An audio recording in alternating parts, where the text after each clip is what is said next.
Сәлеметсіздер ме, құрметті тыңдаушылар. Сіздердің назарларыңызға қазіргі қазақ тілінің сөз жасам саласы бойынша дәрістер ұсынамын. Дәріскер филология ғылымдарының кандидаты, профессор міндетін атқарушы Отарбекова Жәмила Кербайқызы, қазақ тіл білімінің теориясы мен әдістемесі кафедрасы, Қазақ ұлттық қыздар педагогикалық университеті. Өздеріңіз білетіндей, қазіргі қазақ тілінің бірнеше саласы бар.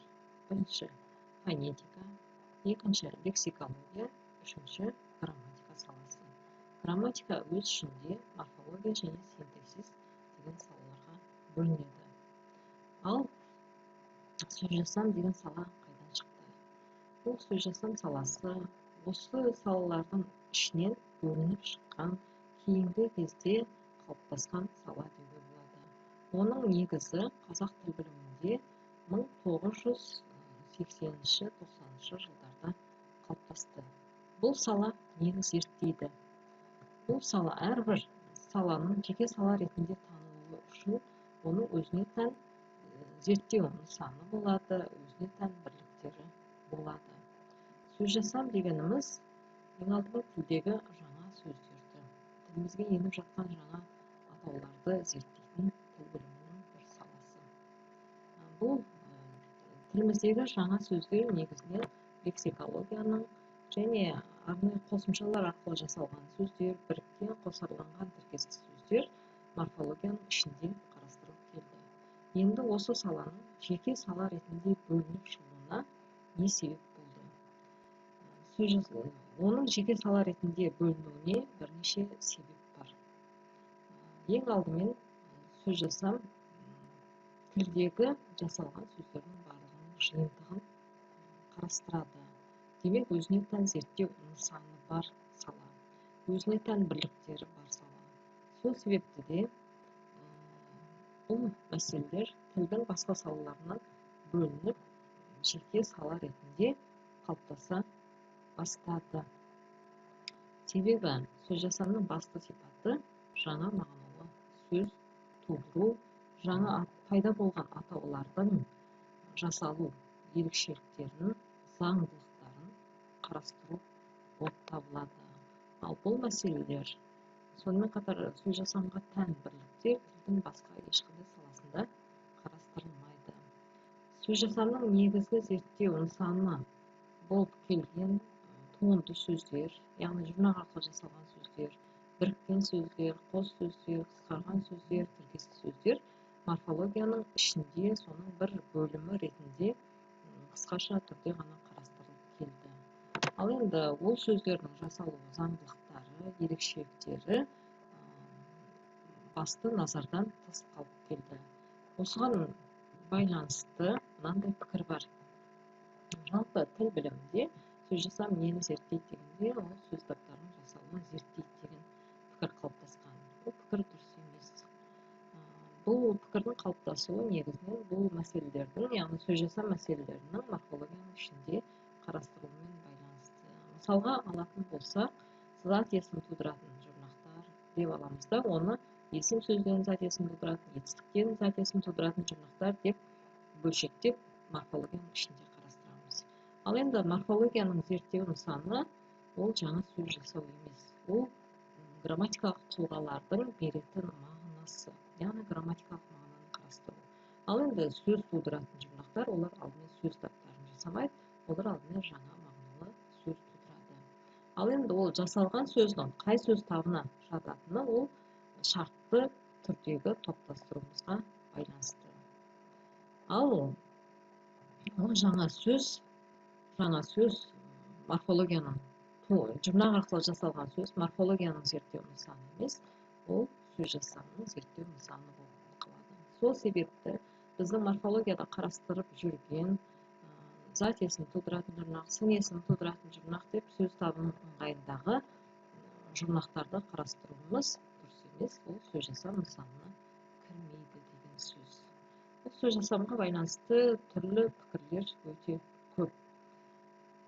Мына анықтамаларға қарайтын болсаңыздар, негізінен орыс тіл білімінде бұрыннан жеке сала ретінде қарастырылып келгендіктен, орыс тіл білімінде, орыс тілінде мысалға сөз жасамды сөздік құрамды байытудың жолы, жаңа сөздермен толықтырудың бір тәсілі, сөздердің жасалу жолдарын, ережелерін зерттейтін сала деген сияқты түрлі анықтамалар беріледі. Ал лингвистикалық сөздіктерде сөздің құрылымын, жасалу жолын, заңдылықтарын, ерекшеліктерін, сөз жасам жүйесін зерттейтін тіл білімінің бір саласы деген секілді анықтамалар беріледі. Осы анықтамаға қарап отырсақ, бұл мәселелерді тілдің басқа морфология саласы да, сол жаңа сөздерді қарастыратын лексикология саласының да негізгі зерттеу нысаны бола алмайды. Демек, сөз жасам деген өзіне тән зерттеу нысаны бар, тілдің бір саласы ретінде қарастыру керек. Сонда сөз жасамның негізгі зерттеу нысаны не деген кезде, ол жаңа мағыналы сөз тудыру дейміз. Демек, оның өзіне тән зерттеу нысаны туынды сөз болады. Бұл туынды сөз ұғымы морфологияда да бар, сөз жасамда да бар. Сонда екеуінің айырмашылығы неде? Морфологияда туынды сөз дегенде біз жұрнақ арқылы жасалатын сөздерді айтамыз, туынды сөз деп. Ал сөз жасамда туынды сөз дегенге барлық сөз жасам тәсілі арқылы жасалған сөздердің барлығы түгелдей енеді. Демек, біріккен сөз, қос сөз, тіркесті сөз, қысқарған сөз, жұрнақ арқылы жасалған сөздің барлығы жаңа атау ретінде қалыптасса, туынды сөз деп аталып, ол сөз жасамның зерттеу нысанына кіреді деген сөз. Демек, сөз жасам тіл білімінде жаңа сала ретінде қарастырылатын бір сала деуге болады.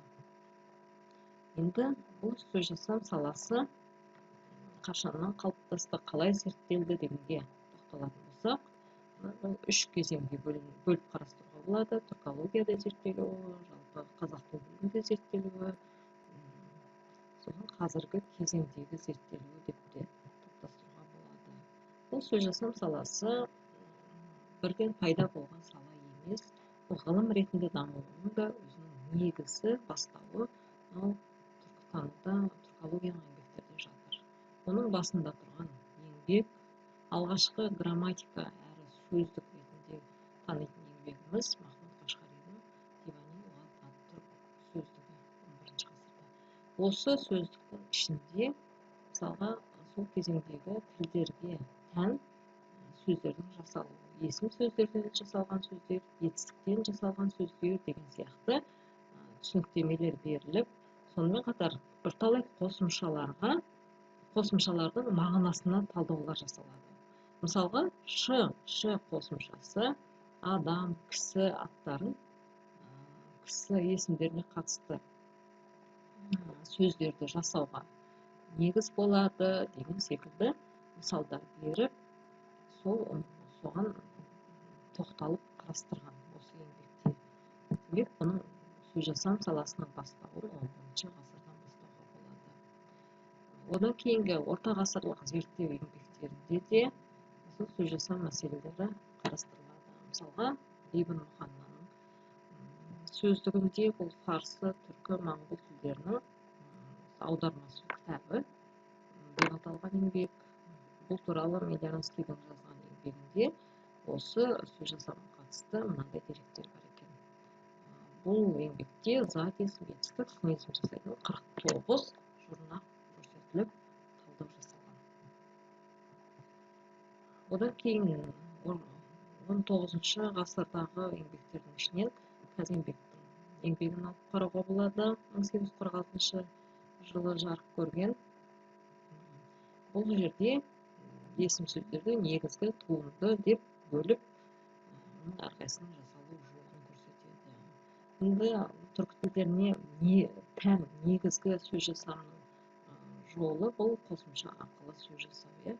Дегенмен, осы еңбектің бір ерекшелігі басқа еңбектерден мұнда аналитикалық тәсілге тоқталады. Яғни сөздеріміз күрделі жолмен, яғни бірігу, тіркесу жолымен, қосарлану жолымен жасалады деген пікірлер айтылып талданған екен. Қазан төңкерісіне дейінгі зерттеулерде де осындай мәселелер көп айтылады. Мысалға, миссионерлік бағытта жазылған еңбекте еңбектер Медианскийдің, Ильинскийдің, Терентьевтің грамматикаларының тікелей қазақ тіліне де қатысы бар. Бұл грамматикаларды словопроизводство немесе этимология деген сияқты бөлімдер беріліп, түркі тілдерінің ерекшелігін көрсеткен екен. Мысалға, Ильинскийдің зерттеуінде түркі тілдеріне күрделілік тән емес дейді де, оның кейбір бастамалары бар деп біріккен сөз, қос сөздерде талдау жасаған екен. Каталинскийдің қазақ-қырғыз тілінің грамматикасы деген зерттеуінде осы сөз жасау мәселесі этимология деген салада қарастырылып, онда есім сөздерден, етістіктерден жасалған сөздер көрсетіліп, қосымшалардың мағыналарына тоқталған екен. Ал енді Чуваш тілін зерттеген Ашмариннің еңбегінде мұнда негізгі тәсіл ретінде көпшілік еңбектерде жаңағы синтетикалық тәсіл, яғни қосымша арқылы сөз жасау қарастырылса, мұнда аналитикалық тәсіл де қарастырылған деуге болады. Негізінен бұл кезеңге дейінгі еңбектердің көпшілігінде сөз жасау мәселелері морфология деңгейінде қарастырылып, соның ішінде айтылып отырды деуге болады. Ал енді 20 ғасырдың бас кезінде түркологияда түркі тілдерінің грамматикаларын зерттеуге байланысты көптеген еңбектер жарық көрді. Бұл жердегі еңбектердің де көпшілігінде сөз жасау көбінесе сөз таптарының ыңғайында, яғни морфологияның ішінде қарастырылып, сөйтіп аффикстік тәсіл бар және сөздер бірігу, қосарлану арқылы жасалады деп көрсетіледі. Түркі тілдеріндегі сөз жасау зерттелуіне тоқталатын болсақ, 1950 жылдардан бергі түркологиялық еңбектердің ішінде сөз жасау мәселесін жан-жақты қарастырған еңбектер осы Басқақовтың қарақалпақ тілі деген еңбегін атауға болады екен. Мұнда части речи, словообразование деген арнайы бөлім беріліп, сөз таптарының әртүрлі категориялары бөлек сипатталғаннан кейін барып, әр сөз табының сөз жасамы лексикалық жолмен, морфологиялық және синтаксистік тәсілдер арқылы беріледі деп көрсетілген. Келесі, сөз жасамның негізі енді түркі тілдерінде жан-жақты қарастырылды деуге болады. Сол 1950 жылдан бастап сондай еңбектердің біреуі ұйғыр тіліне арналған Наджибтің еңбегі. Бұл зерттеулерде сөз жасау мәселелері түбір сөз, туынды, біріккен, қос сөз, қысқарған сөз деген ыңғайда беріледі. Сөйтіп, ерекшелігі сөз жасамды аффикстер сөз таптары бойынша емес, жеке қарастырылып, ол қосымшалардың сөз жасамдық қосымшалардың ерекшеліктері, өнімді, өнімсіздік сипаты деген сияқты мәселелер қарастырған. Ал енді сонымен қатар сөз жасау мәселесін арнайы зерттеген, жүйелі түрде жан-жақты зерттеген ғалым деп татар ғалымы Файзолла Ғаниевтің еңбектерін айтуға болады. Негізгі еңбегі сөз жасау мәселесіне, аффикстік сөз жасау мәселесіне арналған сөз жасам тарихы, оның теориялық мәселелері жан-жақты қарастырылды деуге болады.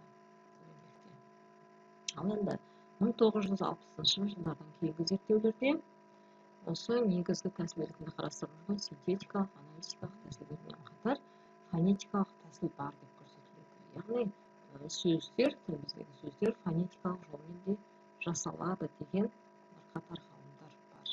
Енді бұл мәселе қазір де қазақ тіл білімінде сөз жасауда даулы мәселе, яғни дыбыстық өзгерістер арқылы сөз жасала ма, жасалмай ма деген нақты шешімін таппаған мәселе деуге болады. Сөз жасамның сонымен қатар осы кезеңде лексикалық семантикалық тәсілмен жасалуы деген мәселе көтеріліп, оны көптеген ғалымдар атап айтқанда Конон, Джафаров, Ульямов, Гарипов, Севардян Әзірбайжан тілі бойынша, Орозбаева қырғыз тілі бойынша осындай зерттеу еңбектер жазылды. Ал енді осы түркологиядағы зерттеулердің ішінде қазақ тіліне тікелей қатысты еңбектер деп көне түркі жазба ескерткіштерінің тілін зерттеген еңбектерді атауға болады.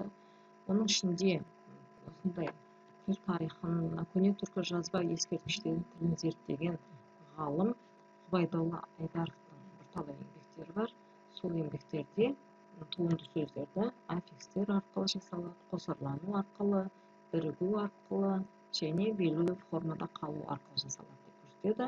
Белгілі формада қалу деген сөз мына сөздердің үстеуге айналуы, түрлі септі жалғаулары, мысалы тәуелді жалғаулар арқылы беріліп жүрген сөздердің көнеленіп үстеуге айналуы арқылы жасалған сөздерді көрсетеді.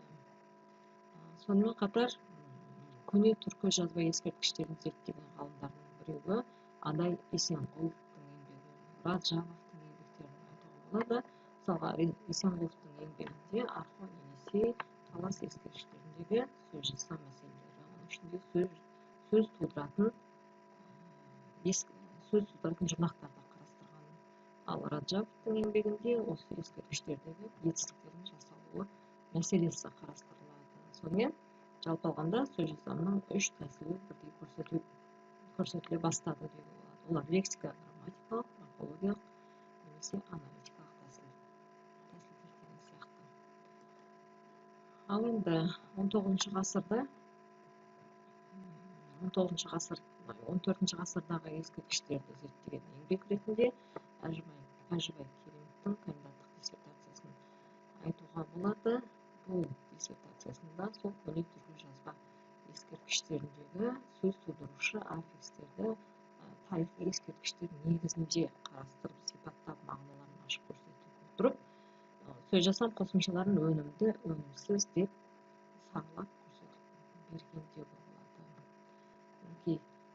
Жалпы сөз жасам мәселелерінің шығу негізі өте әріде жатыр десе де болады. Мысалға, қазақ тіл білімінде сөз жасам мәселелері тікелей қазір қазақ тіл саласында тікелей айтылып көрсетілген еңбектердің бастауын 30-шы жылдардағы мақалалардан, сол кезеңдегі грамматикалардан бастауға болады. Мысалға, 30-шы жылы Қажым Басымов деген ғалым осы қазақ тіліндегі жалға жұрнақтар деген мақаласында осы сөз жасам мәселесін, сөз тудыратын аффикстерді зерттеп көрсеткен екен. Одан кейін 19 ғасырдың басындағы біздің тіліміздегі сүбелі еңбектер деп Ахмет Байтұрсынов пен Құдайберген Жұбановтың оқулықтарын, грамматикаларын атауға болады. Мысалға, Жұбановтың қазақ тілі грамматикасында бір бөлімі осы сөз формаларына арналып, оның ішінде күрделі сөздерді арнайы зерттеп көрсеткен. Ал енді 30-40-шы жылдарда біздің мектепке арналған алғашқы оқулықтарымызда шыға бастады. Мысалы, олардың авторлары Смет Кеңесбаев, Нағымет Сауранбаев, Мәулен Балақаев деген секілді ғалымдар сол оқулықтарда да осы сөз жасамды морфологияның ішінде негізінен сөз тудырушы жұрнақтар ыңғайында қарастырды деуге болады. Одан кейінгі кезеңдерде 50-ші, 60-шы жылдардан бастап өткен ғасырдың сөз жасам мәселелерінің жекелеген проблемалары қарастырыла бастады. Мысалға, морфологияны зерттеуші ғалымдар Хасенованың, Ыбырайым Мамановтың еңбектерінде сөз жасамның теориялық мәселелері, жекелеген сөз таптарының сөз тудыру мәселелері деген сияқты проблемалары айтыла бастады. Мысалға, Хасенова етістік тудыратын жұрнақтардың мағынасын, өнімді өнімсіздік сипаттарын ашып көрсетсе, Мамановтың зерттеуінде онда сөз жасам мәселесі, оның ішінде жалпы қосымшаларды жіктеу проблемасы көтерілді. Бұл мәселе жалпы алғанда морфологиядан сөз жасамның бөлініп шығуына бірден бір әсер еткен проблема болды деуге болады. Мысалға, біз сөз тудыратын жұрнақтарды морфологияның ішінде қарастырамыз да, оның беретін мағынасын ескере бермейміз. Ол сөз тудыратын жұрнақ пенен сөз түрлендіретін жұрнақтың айырмашылығы өте көп, үлкен. Ол екеуі тіптен бір саланың ішінде қарастырылатындай мәселе емес. Мысалға, сөз тудыратын жұрнақтар сөзге, сөз жасамды, одан лексикалық мағына түспейтін болса, сөз тудыратын жұрнақтың беретін мағынасы ол грамматикалық мағына түспейді. Демек, ол мүлде екі бөлек саланы зерттеу нысаны болады. Біздің дәстүрлі жүйедегі жалғау жұрнақ деп жүргеніміздің өзінің қате тұжырым екендігі осыдан көрінеді. Осындай пікір қайшылықтарынан, осы жіктеудегі түрлі айырмашылықтардан барып, мысалға сөз тудыратын жұрнақтарды морфологиядан бөліп алып қарастыру керек деген идеялар туа бастады да ғалымдар осындай сөз жасамның жекелеген мәселелерін арнайы зерттей бастады. Мысалға, ең алғашқы біздің морфология саласындағы еңбегіміз 64 жылы жарық көрген Ысқақовтың қазіргі қазақ тілінде. Мұнда сөз жасау мәселелері морфологияда сөз таптарының жасалуы ретінде көрсетіліп, түрлі тәсілдері берілген. Ал енді 67 жылғы академиялық грамматикада қазақ тілінің грамматикасы деген. Бұнда сөз жасау мәселесі, бұнда да морфология бөлімінде сөздердің жасалу жолдары мен формалары деген бөлімде көрсетілді, бірақ оның әртүрлі тәсілдері көрсетіледі. Алғашқы кезеңде осылай берілсе, енді жекелеген мәселелері қарастырыла бастады.